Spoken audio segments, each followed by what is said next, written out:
It is Black History Month, and today we are looking back to September 1961. At that time, Greensboro Fire Department hired the first class of black firefighters. 28 were hired, 5 are still alive today. Ernest McCoy was one of them and shares his story. This took place, and many of us looked at what would it be like to be a fireman. Never saw a black fireman. It was a matter of coming together, becoming a group, becoming more caring for each other, looking at the process, feeling somewhat isolated because it was a black fire station. In some sense, I felt alienated from the people that of lighter pigmentation and worked.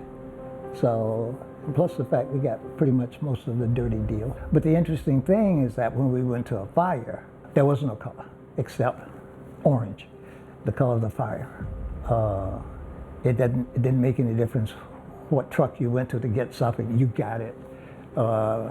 People were behind you when you went in with, I'm going to get emotional here, people were behind you when you went in to fight the fire with the hose. Whoever had the hose, you best believe you had 2 or 3 people behind you. After that, they would get on their truck and we get on our truck, and that'd be it.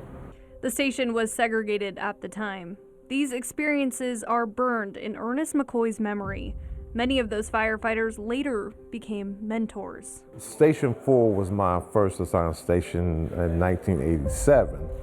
I got a chance to meet the members of the first class really when I started working at Station 11. They were trained by themselves. They had their training officers and they were put into the station after a few months of training. So they didn't have the benefit of someone mentoring them. Whatever they learned in training and whatever they did on their own to do the job well, that's what they did. Through this history, there was change.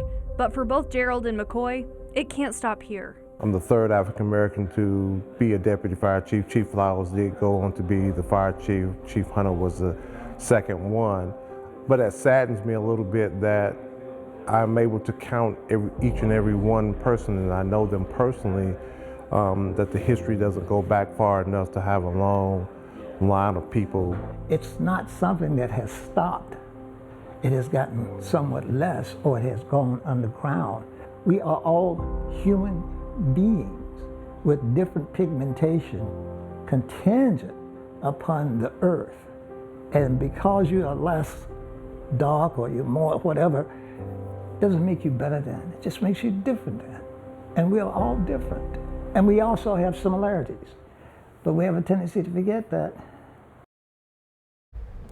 Hearing his story about just, coming up and kind of going through what he went through. Obviously, there were tough stories that they don't necessarily share in this, but they explained that. I think the biggest thing that I had took from this when I was talking to him is he said, listen, yes, there's been changes, but it's not done. We're not stopping here. And still some work to be done. Yeah, and I think the biggest thing too that he had mentioned, Deputy Fire Chief Gerald, Brent Gerald said, he was like, listen, I don't want us to be counting how many people, are of high power, right, in deputy chief position. He's like, we shouldn't even have to worry about that. We should just be seeing them come through. And he's like, and I look forward to the future where more people feel inspired to do so.